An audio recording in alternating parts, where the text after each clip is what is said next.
Over 13,000 paratroopers would land in Normandy in the early hours of D-Day. But how did the pilots of their aircraft know where to drop them? Pathfinders were a small group of elite paratroopers dropped ahead of the invasion force. They had the dangerous task of setting up beacons to mark the drop zones. In this video, we look at the first troops on the ground on D-Day, the US Pathfinders.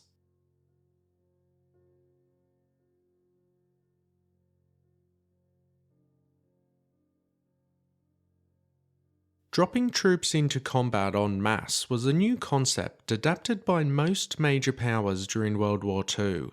But following a botched airdrop over Sicily in 1943 and some success by the British, the decision makers in the US airborne divisions decided something needed to be done to ensure more accuracy for paratroopers to hit their drop zones.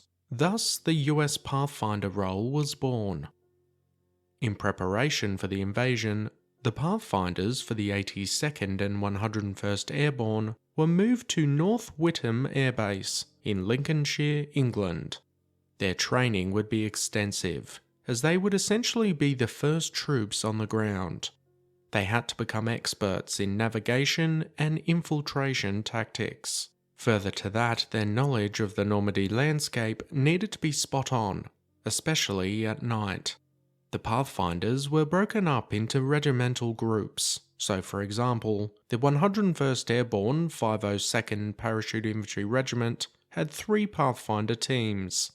Each of these teams consisted of one team leader, either a captain or lieutenant, one assistant team leader, usually a second lieutenant. The rest of the team were either NCOs or enlisted men, broken down into different job roles. 2 of these were Eureka operators, 7 lightmen, 1 wireman, and anywhere from 4 to 6 men acting as security and protection for the rest of the team. Some of the teams may have had additional men, but for the most part, this is how they were made up. The equipment used by the Pathfinders was unique. The Eureka operators mentioned before used a device of the same name, which worked as a ground-based transponder. Once set up by the Pathfinders, it would begin sending signals. The lead plane for a particular drop zone was affixed with a Rebecca. This was the receiver of the signals, and consisted of a transceiver and antenna system. It worked by the Rebecca calculating the range to the drop zone by the timing of the return signals relative to the aircraft's position. The only obvious issue with this would be if the lead plane was shot down. Those behind it would struggle to find the drop zone. But that's where the lightmen would come in. Each of these paratroopers was issued with Halafane Lamps. These lights were positioned just ahead of the Eureka beacon in a T shape. The upright of the T assisted with pointing the direction for the aircraft, while the horizontal part of the T indicated the start of the drop zone. To assist further, each of the drop zone lamps had different colours. For example, the 82nd Airborne 507 Parachute Infantry Regiment was assigned Drop Zone T, and its lamps were red in colour. A signal lamp at the base would flash in Morse code the letter designated for the drop zone. At 21:50 hours on June 5, 1944, aircraft carrying the Pathfinder teams began taking off from North Whittam Airfield at 5-minute intervals. Arriving at 12:15 am, the first US paratroopers landed on French soil. They were swiftly followed by the rest of the Pathfinder teams. As far as success, this was somewhat mixed across the teams. The 101st 502nd Parachute Infantry Regiment Pathfinders, for example, landed around 1¼ miles from where they needed to be. However, making the most of their surroundings, they were able to select an appropriate location and set up their lights and Eureka beacons.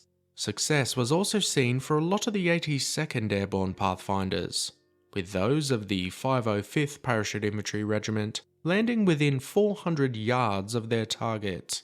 They also were set up with lights and beacons within 10 minutes. Some of the other teams struggled due to enemy anti-aircraft fire scattering their drops, as well as facing enemy resistance on the ground. Most did the best they could to at least activate one of the beacons, even if the lights couldn't be utilised. Once the Pathfinders' jobs were done, the main drop of troops came in. This was roughly 30 to 45 minutes later, but this mostly had very mixed results. Many of the paratroopers were dropped away from their targets, and widely spread throughout both the 82nd and 101st Airborne Divisions. But arguably this actually assisted the Allies, as the Germans were confused and therefore didn't know which areas to send their reinforcements.